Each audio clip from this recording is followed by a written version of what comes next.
Chers amis, Hachem Alechem Tirhiou, Léoré Chaim Tovim Meshanim Néamim. Nous poursuivons notre étude sur le Zera Shimshon du Metzrilus Rabbi Shimshon Chaim Lahmadi. Nous sommes Shir Hashirim, d'Arouche Zayn. Nous commençons le deuxième chapitre de Shir Hashirim. Il est dit Ketapoach Ba'atse Ayar, c'est-à-dire comme un pommier parmi les arbres de la forêt. Ken Dodi Ben Abanim, ainsi tel est mon bien-aimé parmi les jeunes gens. Betzilo Himmadati, à son ombre, je me suis installé, je me suis assise, je me suis délecté. Upirio Matok Lehiki, et son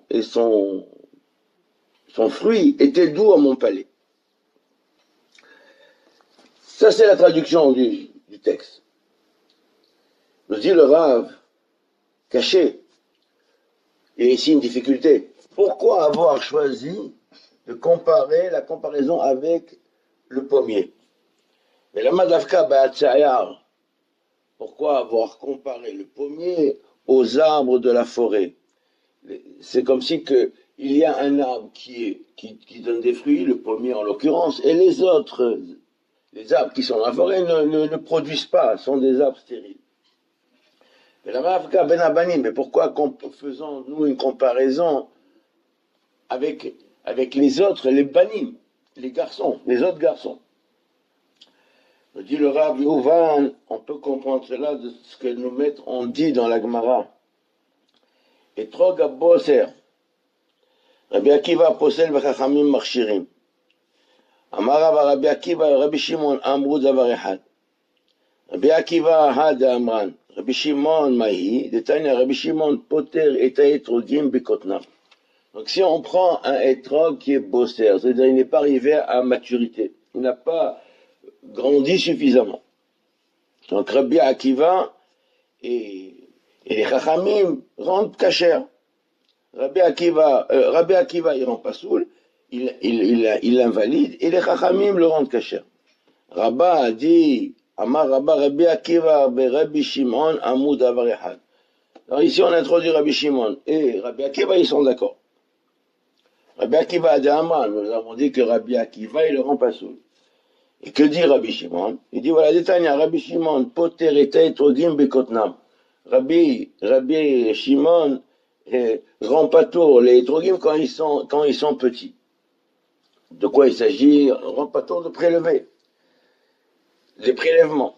Pourquoi? Parce qu'il n'est pas arrivé à maturité. Amar Abaye Dilma Lohi, Adka Lokam Rabbi Akiva Chad Bainan Hadar Belika.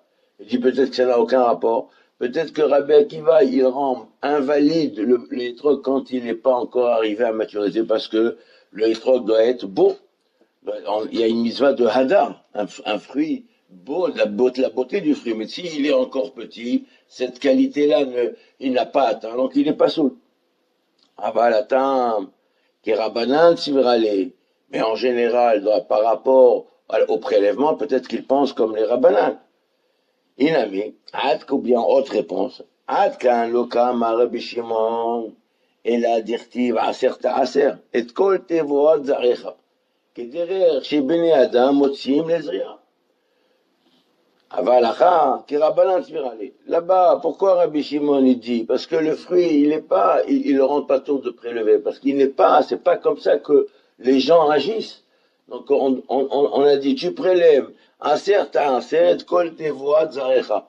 Ce que la production de tes graines, ce que tes graines ont produit. Comme, c'est ce quand les hommes moissonnent et vont utiliser. Donc il faut que la graine elle soit arrivée à maturité.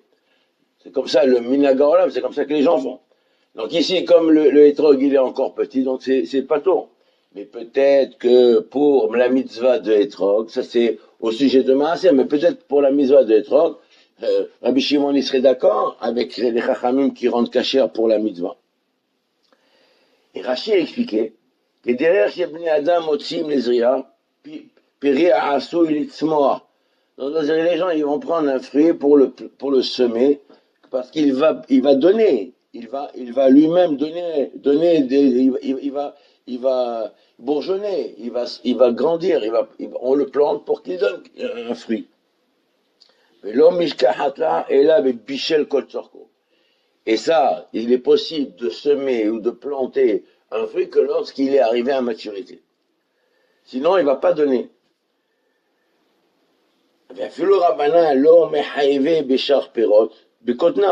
Et même les rabbanan, ils ne rendent pas hayav de prélever quand les fruits sont petits, dans les autres fruits aussi. Et là, davka betrogim et tapuhim, c'est seulement au sujet des trogim et des pommes. Ou betrogim pligué, Rabbi Shimon. Et la mahlokes qu'il y a, c'est seulement au sujet des trogim que Rabbi Shimon il n'est pas d'accord. Aval betapuhim, modèle est où? Rabbi Shimon est d'accord au sujet des pommes. Des kayamle, qu'il est d'accord avec lui, même si les pommes, ils n'ont pas arrivé à maturité, si on les plante, elles vont donner un arbre. De là, nous avons appris, nous avons vu ici que les pommes, d'après cette halakha-là, que les pommes sont un cas particulier parmi tous les autres arbres. Mais que même s'ils sont petits, et qu'on les accueille avant qu'ils n'arrivent, quand ils sont bossés, avant qu'ils ne grandissent, qu'ils arrivent à maturité, à leur taille normale. Réoï même les on peut les semer, on peut les planter. Et ils peuvent donner. Alors que tous les autres fruits, que si on les accueille quand ils sont trop petits, ils ne sont pas arrivés à maturité, ils ressemblent, ces fruits-là, ils sont stériles, comme les autres, ressemblent, comme dit le pasuk, les arbres de la forêt qui ne produisent pas des fruits. Il en va de même pour les petits-enfants, des Bnei Israël. Les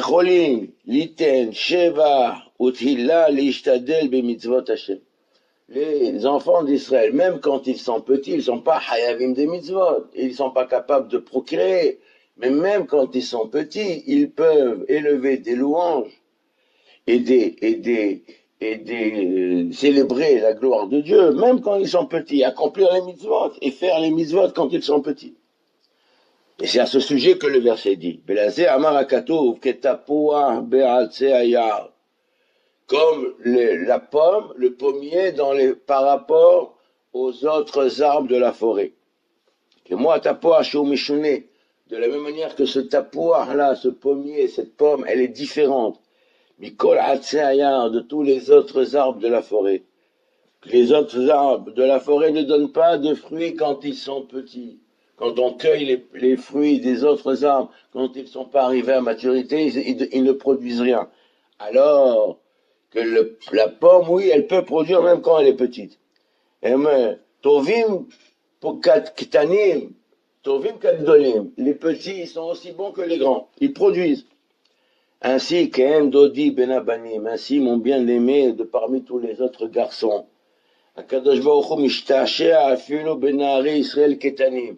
Akadosh Baruch Hu, il est mishtashea, il se réjouit, il est heureux, satisfait, et il contemple et il participe avec une joie extrême des enfants d'Israël, même quand ils sont petits, parce qu'ils accomplissent, eux aussi, ils peuvent accomplir parfaitement les mitzvot.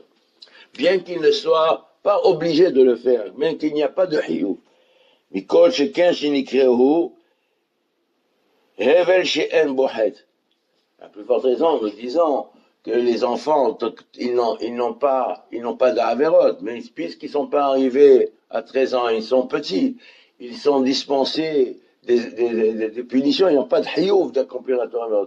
Donc ils n'ont pas, on ne peut pas leur reprocher aucune Avera. Donc ils sont théorim kedoshim, comme si ils n'ont jamais fauté. Même s'ils ont fauté, c'est pas considéré comme une faute. Ils sont irresponsables de leurs actes. Quand ils accomplissent ces mitzvot, alors ils sont dans la perfection. C'est Hevel, les mots qu'ils disent quand ils prient, c'est un souffle qui est dans la perfection de la pureté. Pour ça, d'ailleurs, que le Aleph de Vaïkra, il est petit. Le premier mot du Lévitique, les Korbanot, là où le Sefer, dont on apprend Torah de Kohanim, les halachot des korbanot, il est petit le Aleph. Pourquoi? Pour nous enseigner, fait référence à allusion, Yavoru Ketanim, Vet Asru Bakedoshim, que les enfants viennent et s'occupent. C'est la première chose, normalement, qu'on apprend à un enfant. Les premiers sugyot qu'on apprend, les premières halachot, c'est les korbanot. On commence l'enseignement des enfants, de la lecture de la Torah et des Mishnayot par les korbanot, parce qu'il y a vous, on veut que, l'idée elle est que viennent ceux qui sont purs, qui sont innocents dans l'innocence et dans la sainteté, dans la pureté, et qu'ils s'occupent des sacrifices. C'est le sens ici qui a marqué, c'est ça le sens du passouk. Et tapoua, ça fait référence aux enfants qui agissent avec pureté et sainteté, comme si qu'ils étaient grands, mais parmi tous les autres arbres. Et Akadosh Baruch Hu mishtarcher, il se réjouit, une réjouissance extrême, totale et parfaite du limoud, des louanges procurées par les enfants. Baruch Adonai Leolam, Amen ve Amen. Nous poursuivons les Shirachirim. Nous sommes au Perek Bet, Pasuk Tet. Darouche, Zera Shimshon Darouche Het. Domé Dodi le Tzvi, on les offert à Yalim. Mon bien-aimé ressemble, il est identique à un Tzvi, un chevreuil, ou une gazelle. Il se précipite vers moi avec ardeur et agilité. Domé le Tzvi, on les offert à Yalim. Inézé, après il continue, il dit, Inézé Omed Harkotlenu, voilà qui se tient, le voici qui se tient derrière la fenêtre, derrière notre mur. Il regarde, Metzitz, Mashgiach min halonot, il observe, il surveille derrière les fenêtres. Metzitz min harakim, il observe, il surveille entre les interstices, entre les failles qu'il y a entre les fenêtres. Nous dit le Rav, Yesh le Dagdek, Lama davka min halonot ou min harakim. Pourquoi il observe derrière les fenêtres? Pourquoi il a employé ce terme? Il observe derrière les fenêtres et derrière les interstices. C'est seulement comme ça qu'il est mashgiach, qu'il surveille. À Kadosh Baruch Hu, la hashgacha pratique, elle se fait comme ça. Mais la main on met à côté, mais pourquoi il se tient derrière notre mur? Et pas dedans. Il est derrière le mur. Pourquoi il n'est pas à l'intérieur? Et que signifie Domé Dodi le Tzvi ou les Ofer Ayalim? C'est quoi ce Ofer Ayalim? C'est un petit des biches. C'est un faon des biches. Mais im Kavalato Lomar, j'ai Domé les Shnehem, s'il ressemble aux deux, pour dire à Kadosh Baruch Hu, la Hashgacha qui fait, il ressemble au Tzvi ou il ressemble au faon, au petit. Ayalo Lomar. Ou Vélé Ofer, il fallait mettre un vav. Pourquoi il dit oh? C'est Dodi le Tzvi. Dodi il ressemble à un Tzvi, un chevreuil, ou bien à un Ofer Ayalim. S'il voulait dire qu'il ressemble aux deux, il fallait mettre un vav, pas mettre un o. Le ou bien il sait pas. Il fallait mettre une coordination, un vav, un hibour. C'est comme ça que le Targum a traduit. Caché. Pourquoi a-t-on besoin de faire deux comparaisons? La malo l'odai be'ahad. Pourquoi c'est pas suffisant de dire qu'il ressemble à un tzvi ou il ressemble à un ofer? Pourquoi besoin de comparer aux deux? Ou l'un ou l'autre? Je dis le Rav, pour répondre à ces questions, Nakdim, Targum, je ne sais pas ce que j'ai. Il dit, venez, observons le Targum. Alors le Targum dit, Bisman d'Idgali Yakharad Adonai b'Mitzrayim, B'Leila de Pisha. Il dit, quand la puissance de Dieu s'est dévoilée en Égypte, le soir de Pessah, le jour où ils ont fait le Korban, ou la mort des premiers-nés, et Katal Kol Boucha, et qu'il Il a frappé tous les premiers d'Égypte. Rachav al-Haziza kelila, vera'at ketavia deorzila de'ela. Donc il a chevauché al-Haziza kelila sur un animal rapide. Vera'at, et il a couru ketavia deorzila de'ela. C'est comme un hayal, un chevreuil. Il a couru comme un chevreuil, avec la rapidité du chevreuil. Ve'agin al-Batia dit Anantaman. Et il a préservé, il nous a protégés dans les maisons, il a protégé les maisons où nous trouvions. Shma'amina nous dit le Rav, de cela on peut déduire. Donc le verset ici en question, il parle de la sortie d'Égypte. Donc la raison pour laquelle les Bnei Israël sont sortis avant le temps imparti, ils devaient rester aux 400 ans, 430 ans, et ils sont sortis au bout de 210 ans. Comme il y a marqué dans la paracha de l'Ech Lecha, Yadoa Teda, au moment de l'alliance entre les morceaux, Brit Ben Abetarim, Akadosh Baruch Hu, il a dit à Abraham, Yadoa Teda, ki Gerezacha, Ve'avadu ve'inu motam arba meot shana. Ils vont être asservis 400 ans. Alors pourquoi ils sont sortis avant? Parce qu'ils ont atteint le 49e degré de Touma, donc ils allaient disparaître. On ne pouvait pas tarder à les délivrer. Mais s'ils étaient descendus encore un peu plus bas au 50e degré, ils n'auraient pas pu réparer cela, ils n'auraient jamais pu les sortir. C'est pour cela qu'Akadosh Baruch Hu, il a eu pitié et il les a sortis en avance. Mais Zoatam, c'est pour cela qu'on est sorti d'Égypte dans l'empressement. Comme dit le verset, empressé, rapide, vite vous êtes sortis d'Égypte. Aval mi psukim acherim, nous dit le Rabbi, il y a d'autres versets. Mashma, qu'il y a une autre raison. Il y a d'autres versets où il y a une autre raison. C'est Kara et Taresora chez la Kadjoro Leotzi, Afalpi Shelo Ayu Reoyim Ligaen. Mahamat Azaaka Shizaiko Shizaako Lefana. Il y a d'autres versets que Mashma, que même s'ils n'étaient pas méritants, ils les auraient sortis quand même. Pourquoi? Parce qu'ils ont crié, ils ont pleuré. Comme il est dit au début de Shemot, j'ai vu quand les plaintes, le verset dit, quand les plaintes sont montées, ils ont crié de la souffrance du travail, ils ont crié, leurs plaintes, leurs cris est monté jusqu'à Dieu, et Dieu il dit à Moshe, et voilà, et je suis descendu pour le sauver. Va ered leatzilo miad Mitzrayim. Il dit, moi je sais, dit Dieu, que Pharaon ne vous laissera pas partir. Il a dit, alors il dit, je lancerai ma main et je le frapperai.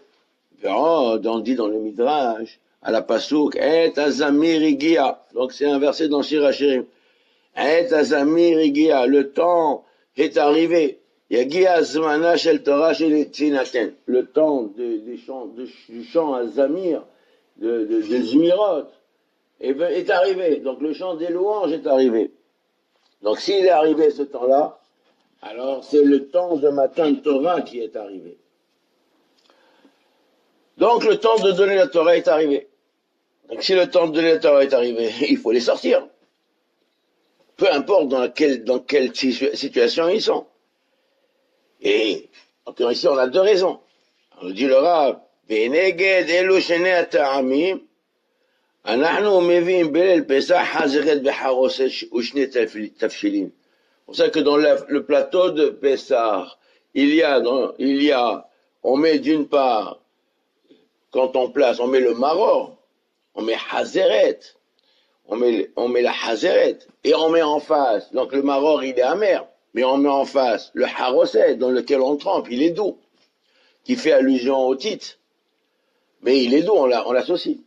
Et deux tafshilin. on met, nous dans le plateau, on met deux tafchilin. C'est quoi? On met d'une part le 0A et on met l'œuf. Donc en vérité, il y a deux tafchilin. Et il faut manger deux choses. La Gemara, elle dit, deux Amoraïm, ils se sont rencontrés, ils le rencontrent au marché. Elle dit, qu'est-ce que tu cherches? Je dis, voilà, il y a marqué, je cherche, j'ai quoi faire à manger. Il lui a dit, voilà que Rav Nachman, il a dit qu'il faut manger orza, il lui a dit, on mange des épinards et du riz. Alors, il dit, si on mange des épinards et du riz, alors je vais acheter moi aussi des épinards et du riz. Donc il y a deux tafchilin. Et pourquoi on mange deux tafchilin? Pour ces deux raisons, parce qu'en fait, il y a deux raisons à la sortie d'Égypte. Comme il est dit à la fin de Psahim, Kofiut Dalet, il dit des Hazeret, Mashma'u Hassa. La Gemara a dit, pourquoi tu prends Hazeret? Hazeret, il dit Hassa. En araméen, ça veut dire Hassa. Has, Rahamana, Alan ou Parkan. Akadosh Baruch Hu, ça veut dire il a eu pitié. Donc Akadosh Baruch Hu, il a eu pitié de nous, il nous a rachetés, libérés. Et comme Haroset, même dans le mot Haroset, il y a Shotiot, Has, il y a le Het et le Samer aussi à l'intérieur du mot. Comme ils ont expliqué cela, les Mekoubalim, chez Bizul, Shayou, Nitmaïm, Ve'ovdim, Haz et Shalom, Mishumachi, Has Alan. Il dit parce que comme plus ils étaient enfoncés, presque sur le point de disparaître, plus c'était profond, la situation était grave, et qu'ils auraient pu ne pas, Haz et Shalom, dégringoler encore, alors que plus c'était comme ça, et plus Akadosh il a eu pitié d'eux. Aval, acheter tafshilim shen zéro au Betsa. Donc on a dit on mange zéro au Betsa dans le Seder. Katav, Rabbeinu Ataz, le Torah Zahav, il a écrit dans Orahaim, Siman, au Siman 473, là où on parle du Seder de Pessah. Des Betsa, Belachon, Targum, Bi'a. En Targum, l'œuf, on appelle ça Bi'a. Des Ba'a, Kadosh Baruch Hu, les Farkana, et que je vous il a voulu bien, c'est comme si qu'il a volonté. Yatna bedara meramema, il nous a levé avec avec le bras levé. Il nous a sorti avec un bras élevé. Et ça c'est pour la deuxième raison.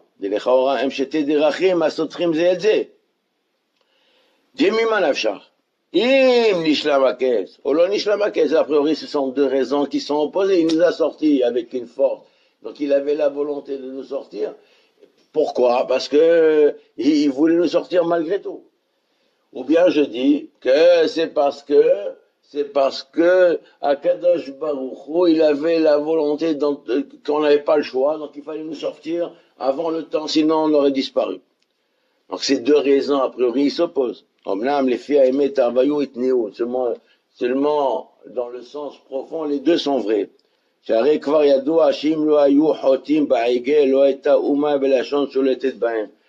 quand, au moment de la sortie d'Égypte, que si ils n'avaient pas fauté dans le Hegel, alors jamais ils n'auraient été en exil. Aucune autre fois, c'était la rédemption totale. La raison pour laquelle les exils sont intervenus après, c'est parce qu'il y a eu la faute du Hegel. Comme il est dit, au moment de Matan Torah, marqué Harut ala luchot. Les lettres étaient gravées sur les tables. Et nos maîtres disent, ne dit pas gravé, dit libéré. Donc libéré de quoi? Libéré du joug des empires. Libéré du Yetzirah, libéré du Malach HaMavet. Totalement libérés. Ils se sont retrouvés comme Adam, la scission d'Adam, vers la faute. Donc la réparation totale du monde.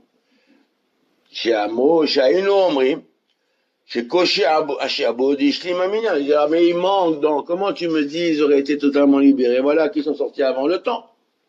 Donc, le temps qui manque en Égypte, alors, comme il dit les Mkoubalim, il fallait, comme il dit le Rav Torah Haïm, il dit, donc, c'est pour ça qu'il y a eu les exils après. Il dit non, il faut le compléter. Pharaon, il avance un argument, il réclame. Alors, il dit non, puisque les Égyptiens ont dépassé ce qui était normalement acceptable dans la souffrance, ils ont été au-delà.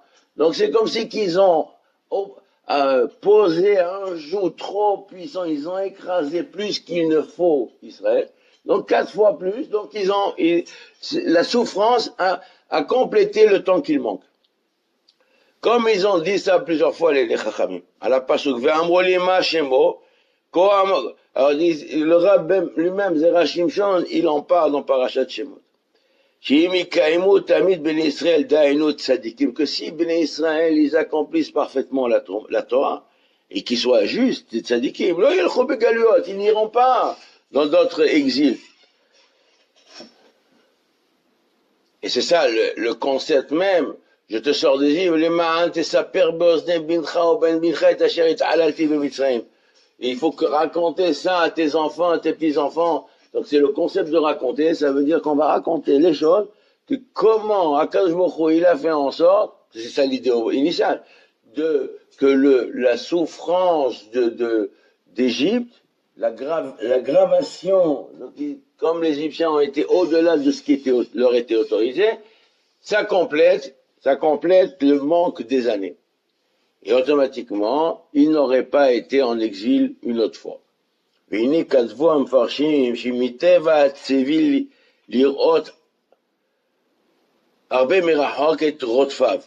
dit, le tzvi, le chevreuil, il a une qualité, une propriété particulière, qu'il voit de loin ses poursuivants. Et Afkan, Akadosh Baruch Hu, Ra'a merachok she'atidim lachato. Donc la comparaison avec le tzvi, c'est parce qu'Akadosh Baruch Hu, il s'est projeté dans la mer, il voit au loin. Il voit quoi? Il voit qu'ils vont fauter. Ils vont faire le Hegel, il le sait. Shumachi Amar, c'est pour ça qu'il a dit à Moshe Rabbeinu, Heye Ashereye, je suis celui qui sera. Et Rachid a dit, je suis celui qui est avec eux aujourd'hui dans le Galout, dans l'exil, je suis avec eux comme je serai avec eux dans les autres exils.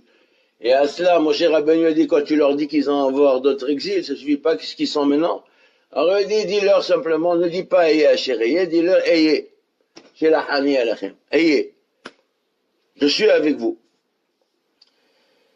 וכמו שאמרו ז"ל, ועופר האיילים, לפי שהוא קטן, הטבע שלו הוא, שבעוד שהוא מתרחק מקינו, להיות פונה לאחוריו, להביט תמיד אל המקום אשר נס משם. Donc quand le Offer, il est petit, donc il est tout le temps en train de regarder d'où il vient, il regarde le nid, son terrier, regarde d'où il vient.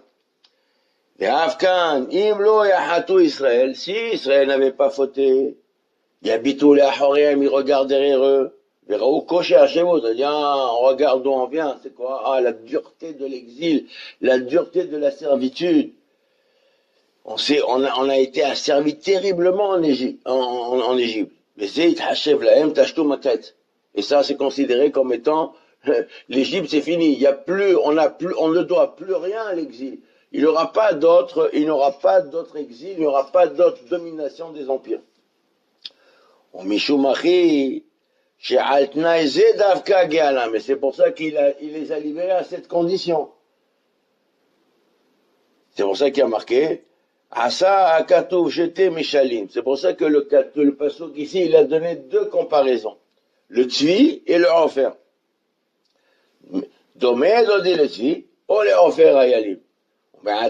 Donc c'est ça les deux raisons. Les filles asvara sha'atidim lahato. Et d'après si je dis que voilà ils vont fauter. Et s'ils vont fauter, voilà, il manque les exils à compléter. Shumachi beota alayla shel makat bechorot. Cette nuit-là de la makat bechorot, le 15 Nissan, nitena reshut les machetim. Donc ils avaient le droit, les machetim, de détruire. Donc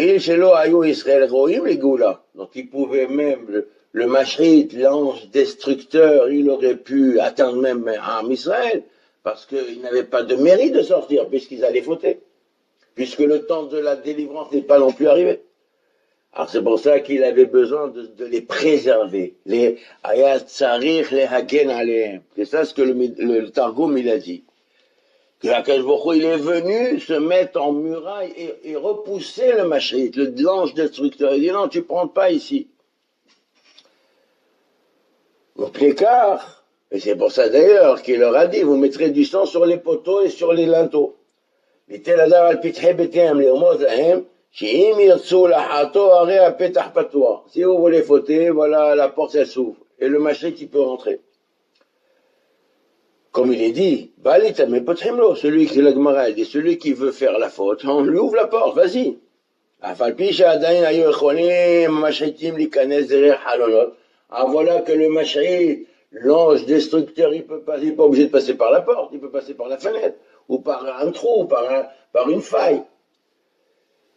היה מן הראוי שגם שם ייתנו אדם, alors il fallait mettre, peut-être qu'il fallait mettre le sang du Corban Pessah dans tous les orifices, là il fallait boucher, il fallait mettre du plâtre partout, et mettre quelque chose qui empêche, là où il y a un orifice quelconque, le machette il peut rentrer.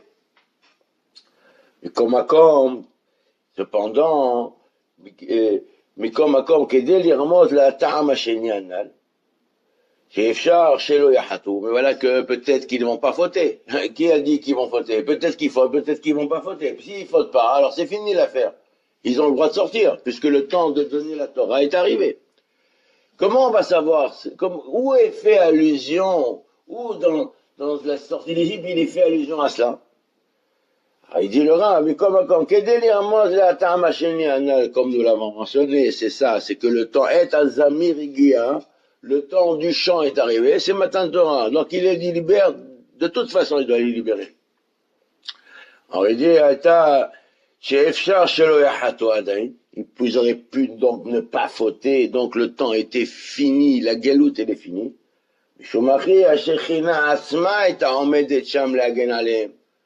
Donc non seulement ils ont mis le sang, mais aussi il est venu la Shekhinah, c'est ce que le Targum il a dit, il est venu à Kadosh Baruch Hu be'atzmo, et il s'est placé, il a repoussé, il a préservé Israël, les maisons d'Israël, là où les étions, comme il dit le Targum. Qu'est-ce qu'il dit? Ve'egin al-Batia di Anantaman, et il nous a protégés, il s'est érigé en muraille, il a préservé les maisons dans lesquelles nous nous trouvions, nous dit le Targum. C'est la Shekhinah elle-même. L'Irmoz, c'est allusion à quoi? Celui qui veut se purifier, qui veut s'élever spirituellement, on le fait monter. C'est pas qu'on lui ouvre la porte, pour le tamer, on lui dit on lui ouvre la porte, on laisse faire ce qu'il veut. Mais dans celui qui veut se purifier, on le porte à monter. Toi tu montes un peu, et il te monte beaucoup. Mais Zéou, et c'est ça ce qui a marqué, et ça il se trouve derrière le mur. Pourquoi il se trouve derrière le mur et pas dedans? Parce qu'il nous protège de l'extérieur. Il empêche la Touma de venir. Afin de surveiller, de nous préserver. Il nous surveille, ça veut dire qu'il nous préserve de l'attaque des machettes. Et il nous dit quoi? Il nous dit, vous allez monter, vous purifier, atteindre les niveaux les plus hauts, il n'y aura plus de galoute. Si vous le désirez. Baruch Adonai Le'olam. Amen.